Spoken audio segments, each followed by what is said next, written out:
잠시 이 기도회 전에 우리 본부장님과 말씀을 좀 나눴습니다. 주로 제가 듣는 입장이었습니다.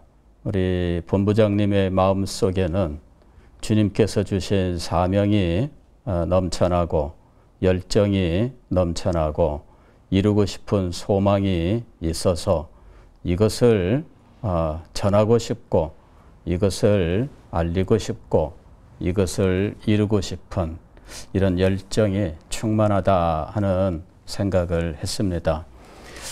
몇 개월 전에도 만났는데 아주 열정적인 분이고 그렇습니다. 제가 최근에 생각하는 메시지가 이 하나님 나라에서 작은 사람은 없다라는 내용인데 오늘 제가 본부장님 만나서 대화를 나누는 동안에 그래 하나님 나라에서 왜 우리가 작은 자가 아닌가 사명 때문이다 라고 하는 사실을 깨닫게 되었습니다. 사명 때문에 우리는 작은 자가 아닙니다. 우리는 우리 개인으로 두고 보자면 작은 사람이죠. 우리 개인으로 보자면 세상에서도 우리보다 멋진 사람들도 참 많고요. 우리보다 잘난 사람들도 얼마나 많은지 모릅니다. 그런데 우리가 왜 세상에서 작은 자가 아닐까? 하나님께서 주신 사명 때문이죠. 그래서 하나님께서 이 땅에 이루실 영광스러운 하나님의 나라 그 속에서 우리는 주님께 부름받은 자들이고 주께서 우리에게 주신 일이 있기 때문에 그 일 때문에 우리는 큰 자일 수밖에 없다. 그런 면에서 우리 본부장님 말씀을 나누는 동안에 우리 본부장님은 참 큰 분이다 이렇게 생각을 했습니다. 그리고 이 CTS도 마찬가지입니다. 전에도 오셔서 작은 건물을 마련했습니다 이러셨고 오늘도 작습니다. 그러나 그 작다고 하는 그 말 속에 무한한 어떤 믿음이 있는 거예요. 이 작은 것을 사용하시는 하나님, 그리하여 이곳에서 창대케 하실 하나님을 믿는 믿음이 있다는 것이죠. 하나님 나라에서 우리는 결코 작은 자가 아닌 이유는 우리의 믿음 때문입니다. 하나님께서 우리를 위해서 행하실 크고 놀라운 일, 그 일에 대한 믿음이 있어요. 하나님께서 우리를 통해 이루실 놀라운 역사가 있습니다. 오죽하면 예수님께서 제자가 스승보다 낫다라고 말씀하셨을까요? 제자들에게 맡기실 일이 있고 그들이 성취할 일들이 있기 때문이었고요. 그것을 믿는 자는 반드시 이룰 수 있는 겁니다. 겨자씨만한 믿음, 그것은 작은 것처럼 보이지만 그러나 산을 움직이는 놀라운 큰 일을 이루는 믿음입니다. 그러므로 믿음 때문에 큰 자가 된다라고 하는 것입니다. 저는 최근에 코로나19 바이러스의 시대를 마감을 앞두고 여러 가지로 생각이 참 많았습니다. CTS도 이 시대를 위해 여러 가지로 고민하고 또 해야 될 일들을 찾아가고 하는 것으로 듣고 있습니다.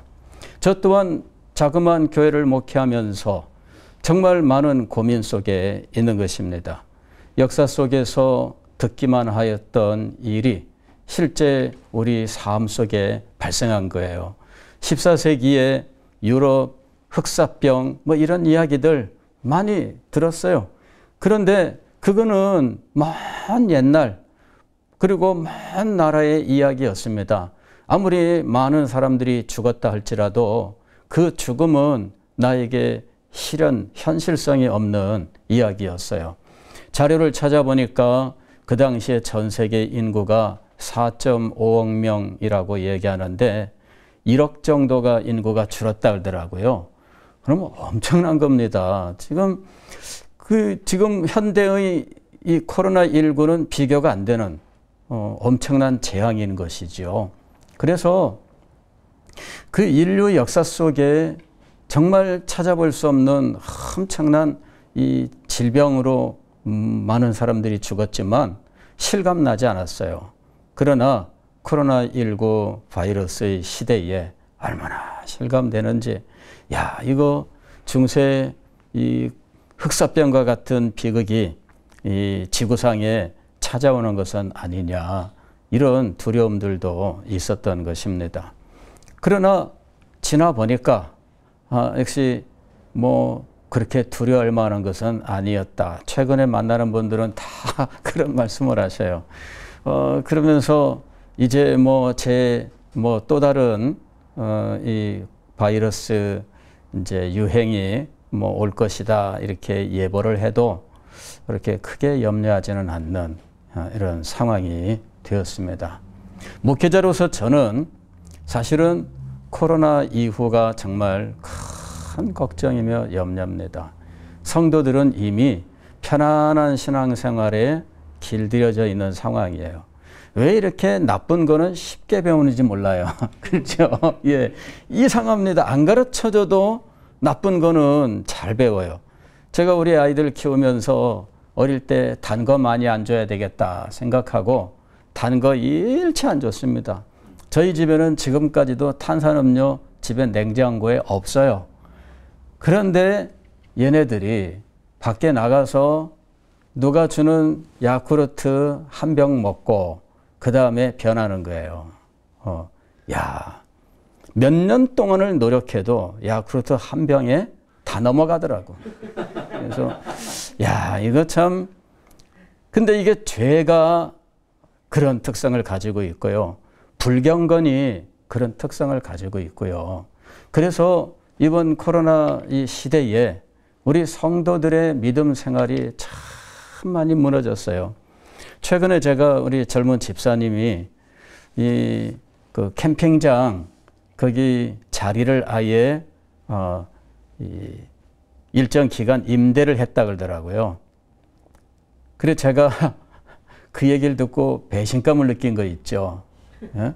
코로나 시대에 나는 정말 우리 성도들의 믿음 생활과 교회를 위해서 정말 그 고통스러워하면서 노력을 했는데, 얘네들은 요새 차박 열풍, 캠핑 열풍 이런 데에 빠져가지고 캠핑장 임대를 해가지고 교회에서 이제 예배 정상화하니까 안 나올 수는 없고 임대한 그거는 비워둬야 되고 아까워가지고 이러는 상황인 거예요. 그래 그 얘기를 듣고 제가 배신감이 느껴지는 거예요. 어떻게 그럴 수 있냐.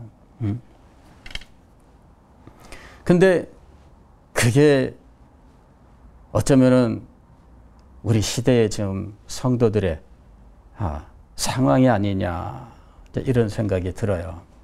이미 편한 것에 이제는 길들여진 거예요. 이건 뭐 누가 안 가르쳐줘도 한번 맛보면 또 찾는, 그 다음부터는 그것만 달라고 하는 이런 것들, 이게 지금 교회 생활, 예배 생활 속에 지금 이미 시작이 됐습니다. 이걸 어떻게 되돌릴 수 있을까?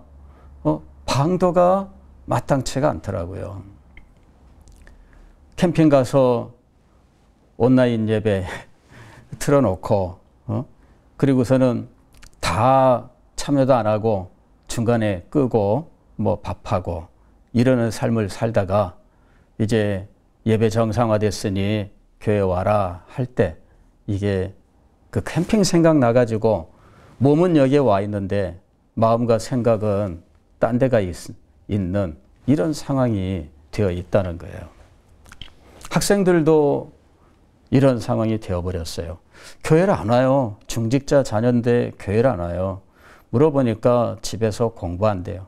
예배는 온라인으로 예배를 드린대.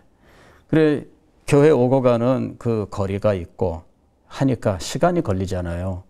그러니 부모들도 공부한다니까 놓고 온라인 예배는 꼭 참석해라 이러는 거예요. 온라인 예배는 꼭 참석해라. 그러나 아이의 편리를 위하여 뭐 공부라는 그런 미명으로 다 용납하는 이런 상황이 되었더라고요.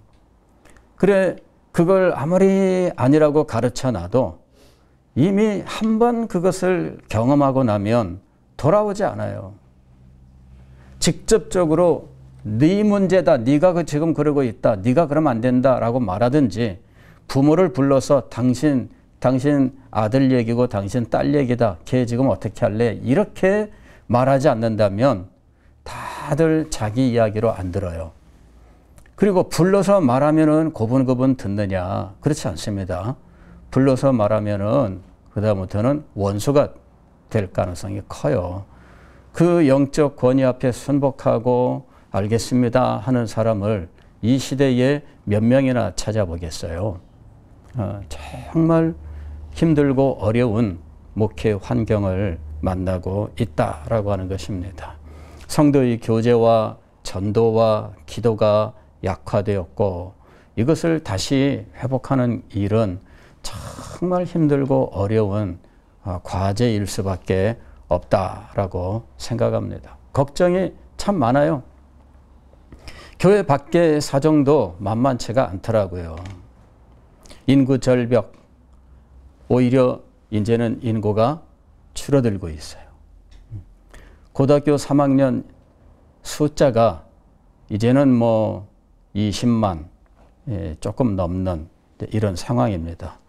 예전에 제 때는 뭐 40, 50만, 뭐 대학 입시 시험 보는 사람만 60만 뭐 이러던 때도 제 때는 한 60만 됐다 그러는데 뭐 지금은 30만 뭐 이렇게 절반입니다. 그러니까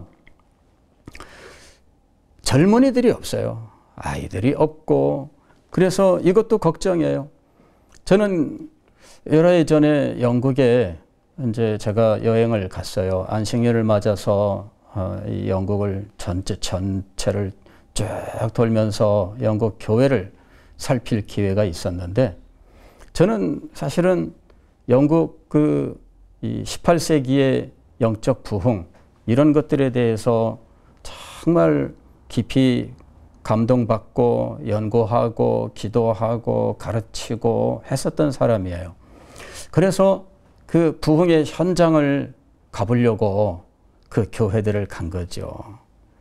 근데 제가 거기에서 발견한 것은 한 10명 남짓한 노인들이 지키고 있는 교회예요. 한 교회를 갔더니 최연소자가 몇 살이었느냐 하면 65세. 최연소자가 65세인데 인원이 한 10명 남짓 돼요. 근데 이분들이 연세가 다 높으니까 이제 한 분 한 분 하나님의 부르심을 받는데 그리고 나면 교회를 팔아야 된다는 거예요. 왜냐면 사람도 없고 유지할 수가 없으니까 이 교회당 건물은 교단 재산으로 등록이 돼 있어요. 그래서 교단에서 그걸 파는 겁니다. 근데 교단도 뭐 그렇게 할 수밖에 없는 상황이에요. 왜냐하면 교단도 이제는 교단을 유지할 수 있는 재정적인 능력이 없기 때문에 교회를 팔아야 되는 상황이에요. 그래서 팔아야 되는 교회가 나오면 오히려 적극적으로 팔아야 되는 그런 상황이라는 거죠. 실제 제가 한 군데 교회를 찾아갔는데 이 19세기 말 20세기 초에 이 웨일즈에서 존 퓨라고 하는 사람이 이 전진 운동이라고 하는 이 전도 운동을 벌이면서 이 가두 캠페인, 그 다음에 노상 전도, 이제 이런 것들, 그 다음에 찬양 버스킹 이런 것들을 하면서 엄청나게 부흥의 불길을 일으켰던 인물이 있어요. 그런데 그분이 사역했었던 그 시작한 동네 그리고 그 교회 찾아갔어요. 근데 교회는 문을 닫았더라고. 제가 가기 한 2년 전인가 폐쇄하는 마지막 예배를 드렸다 그러더라고요. 어느 교회인가 역사 속에 있는 부흥의 현장이라서 제가 갔는데 교회는 없고 교회당 건물만 있어요. 교회당 건물이 팔린 거예요. 그리고 이 교회당 건물은 뭐 마을회관이나 복지회관이나 이제 이런 공공 목적으로 사용하는 이제 상황이었어요. 교회당 외관은 손대지 못합니다. 그 나라의 법이에요. 문화재관리법입니다. 그래서 교회당 외관은 손을 못 댑니다. 그래서 외관에 그 교회 담임했었던 목사님들 이름과 사역 기간이 적혀 있는 이런 이 판들이 쭉 벽에 붙여져 있는데 그대로 있어요. 그래 저는 그 교회가 여전히 있는 줄 알았어. 알고 봤더니 교회는 팔렸고 마을 회관 정도로 사용되고 있는 것이었습니다. 제가 그곳에 가서 받은 인상은 오래된 교회, 몇 명 남은 노인, 그 다음에 얼마 있으면 팔려야 되는 교회, 그리고 교회 마당과 뒷마당과 모든 부분은 현관에서 교회 마당 그 문에서부터 교회당 현관까지 있는 요 길 빼놓고는 무덤으로 가득 차 있는 이런 교회만을 보고 온 거예요. 제가 우리 아들을 데리고 갔는데 아들이 하는 말이 아버지 왜 맨날 교회 무덤만 찾아다녀요? 이러는 거야. 내가 무덤을 찾아다닌 게 아니라 갔더니 교회가 무덤으로 둘러싸여 있는 거예요. 아니 우리랑 교회 상황이 환경이 너무 다른 거 있죠. 거기는 교회 마당이 무덤이고 그거를 영광스럽게 생각해요. 교회 안에 강단요 앞에 무덤이 있어요. 그 교회 출신 유명한 사람들은 교회에다가 무덤을 쓰게 하고 기념하고 있더라고요. 그래서 제가 다니면서 참, 이 교회가 어떻게 이렇게 무덤으로 둘러싸여 있나? 이게 복음의 은혜가 넘치고 교회가 생명력이 있을 때에는 이게 다 소망의 무덤이었을 거예요. 그러나 죽어가는 교회를 보면서 제 마음속에는 이 교회가 공동묘지로 변하고 있구나. 그게 충격이었어요. 굉장히 큰 충격이었습니다. 돌아와서 교회 앞에서 제가 보고 온 부흥의 현장, 지금 18세기의 부흥, 19세기의 부흥의 현장이 지금은 이렇게 되어 있습니다. 정말 눈물 나는 일입니다. 그러면서 우리 조국교회가 이렇게 될 가능성이 큽니다. 라고 말씀을 드렸어요. 그리고 어떻게 하면은 우리 조국교회가 벗어날 수 있을까? 근데 이제 제 작은 머리로는 제대로 길도 발견하지 못했고, 그저 제가 목회하는 교회에서 몸부림치다가 어느 날 눈 떠보니까 몇 년 안 흘렀는데 제가 걱정하고 장차 우리에게 이런 날이 오게 될 겁니다 했던 그날이 장차 온 것이 아니라 바로 눈앞에 와 있더라고. 그리고 지금 코로나 시대를 맞아서 지금 설상가상이 된 거예요. 그냥 이런 상황에서 어떻게 해야 될까? 저는 이 CTS가 참 귀한 사역을 하고 있다 생각합니다. 이런 시대에 개교회에서도 물론 목사님들이 참 몸부림치면서 사역을 하고 있지만 이 CTS가 이 현실에서 우리 교회를 돕고 목사님들을 돕고 그리하여 이 시대를 새롭게 하는 일에 쓰임받는 기관이 될 줄로 믿습니다. 정말 귀한 기관이다. 주님께서 이 기관을 사용하셔서 이 죽어가는 이 교회, 모르겠어요. 내 섣불리 말을 했다가 정말 그리 되면은 내가 정말 역사의 죄인일 수밖에 없는데 공동묘지로 교회가 공동묘지가 돼버린다면 감사하게도 우리는 교회당은 공동묘지가 아닙니다. 그러나 비슷한 상황이 벌어질 수 있잖아요. 요즘 목사님들 만나면은 우리나라 다 똑같더라고. 노인들이 코로나 시대에 집에만 계셨는데 교회를 못 나와요. 무릎 관절 다 무너졌고요. 허리 디스크 다 깨졌고요. 그 다음에 뭐 고혈압, 그 다음에 심장병 다 안고 있고요. 이래 가지고 걷는 것도 못해요. 교회에서 차를 보내려고 하는데 지금 엄두를 못 내는 게 운전기사가 차를 몰고 가도 태우지를 못해요. 그래 한 사람이 더 찾아가서 내려서 태워드리고 내려드리고 이렇게 해야 되는데 집 밖으로 나오지를 못해요. 이래 지금 어떻게 해야 되나 뭐 지금 걱정이 태산 같아요. 이게 지금 노인들이 지금 건강이 다 무너졌어요. 그리고 건강 염려가 가장 큰 시대라서 조금만 문제가 있어도 교회를 안 나오는 시대가 됐거든요. 어느나 어디나 다 똑같더라고. 청년들은 청년들대로, 학생들은 학생들대로, 주일학교는 뭐 주일학교가 없는 교회들이 굉장히 많습니다. 어떻게 해야 될까? 다들 지금 걱정을 하고 있는데 답은 없는 상황이에요. 제가 오늘 이 말씀을 보면서 예수님의 영광을 변화산에서 목격한 제자들은 산에서 내려와서 절망적인 상황을 목격했어요.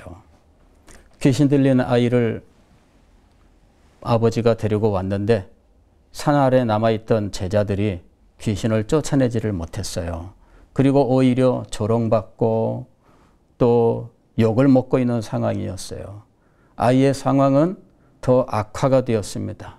뒹굴며 눈을 뒤집고 침을 흘리고 경련을 하는데 데려올 때보다 제자들 앞에서 더 형편없이 돼버린 거죠. 그러니 제자들은 당황했어요. 그리고 정신없는 상황입니다. 감사하게도 그때 우리 주님께서 그 자리에 찾아오셨어요. 귀신을 쫓아내셨고 제자들이 그날 밤에 예수님에게 찾아와서 조용히 물었습니다. 주님, 우리는 왜 쫓아내지 못했습니까? 사실 그 앞에 더 다른 말이 아마 있다고 저는 생각을 해요. 왜냐하면 이전에 그들은 귀신을 쫓아낸 경험이 있습니다. 예수님께서 그들을 둘씩 짝지어 보냈을 때 돌아와서 보고하는데 귀신이 쫓겨갑니다. 예수님께서 정말 잘했다. 사탄이 하늘에서 땅으로 떨어지는 이런 추락하는 역사가 일어난 거예요. 제자들은 그 일을 통해서 용기를 얻었습니다. 그들은 예수님이 안 계신 자리에서도 능히 귀신을 쫓아낼 수 있을 줄로 생각했습니다. 그러나 이전과 달리 이번에는 귀신을 쫓아내지 못한 거예요.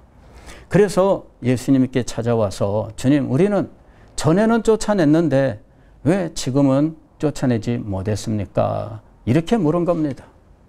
그래 예수님의 대답은 무엇이냐 하면 기도 외에 다른 것으로는 이런 이유가 나갈 수 없느니라. 이런 종류가 나갈 수 없느니라. 귀신에도 종류가 있다고요.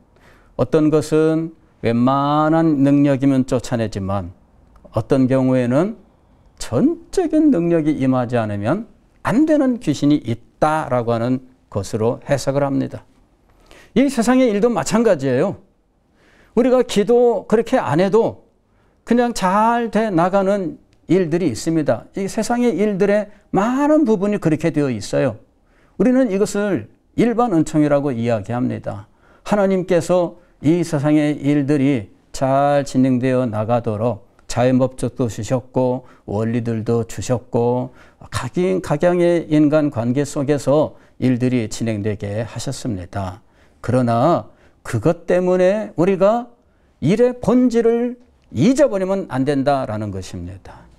그 어느 것 하나라도 하나님의 은혜가 아니라면 우리에게 이루어질 수 없었던 것들이죠.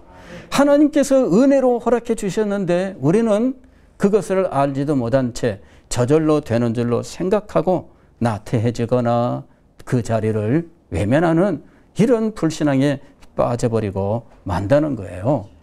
여러분, 그러다가 어느 날 다급한 경우를 만나는 거죠.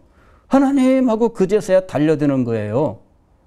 그런데 그제라도 달려들면 뭐 다행이죠.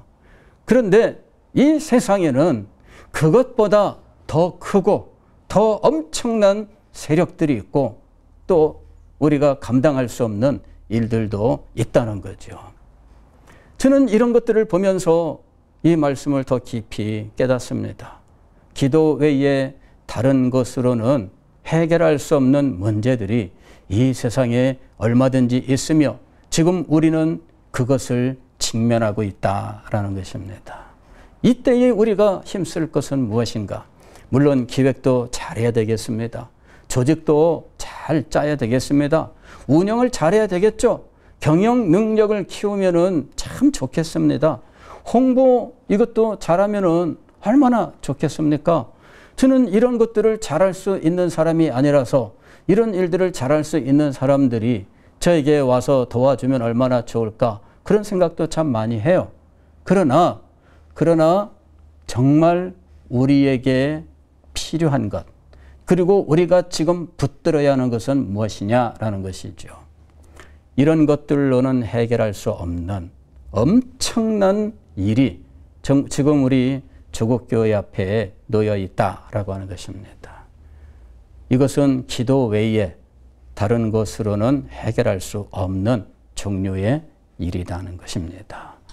저는 이 CTS에서 참 주님께서 주신 사명과 믿음을 따라 이렇게 기도하는 것이 얼마나 소중하며 또 주님께서 이 기도를 통하여 얼마나 크신 역사를 이룰지에 대해 생각하면서 참으로 기뻐합니다.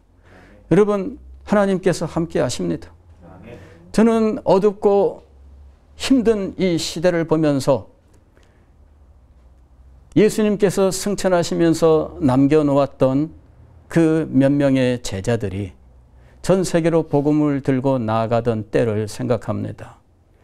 우리는 그때 그 제자들보다 몇십 배, 몇백 배, 몇천 배, 몇만 배 더 큰 상황에 있어요. 절망하고 뭐 안 된다, 안 된다 이렇게 말할 아무런 근거가 없다는 것을 깨달았어요. 초대교회 예수님께서 떠나가시면서 제자들을 남겨놓으셨을 때 아버지 앞에 이 제자들을 보존해달라고 기도드렸던 그때 그들은 정말 한 줌도 안 되는 존재들이었어요. 그러나 한 줌도 안 되는 이 존재들에게 땅끝까지를 말씀하시고 복음을 전하라고 말씀하셨고 그 땅끝까지 나아가 복음을 전하는 그 명령은 하나님께서 땅끝까지 교회를 주시겠다는 약속이었다고 하는 사실을 깨닫는 것이지요. 오늘도 우리는 정말 그 한 점도 안 되는 이 제자들과는 비교할 수 없는 얼마나 놀라운 것들이 우리에게 지금 남아있는지 몰라요. 이때 우리에게 정말 필요한 것은 사명과 믿음과 기도라고 하는 것입니다. 기도 외에 다른 것으로는 감당할 수 없는 일들이 우리 앞에 왔습니다. 사명과 믿음과 기도로 이 모든 것들을 물리치고 주의 나라를 이루는 우리 CTS 또 여러분이 되시기를 주의 이름으로 축원합니다.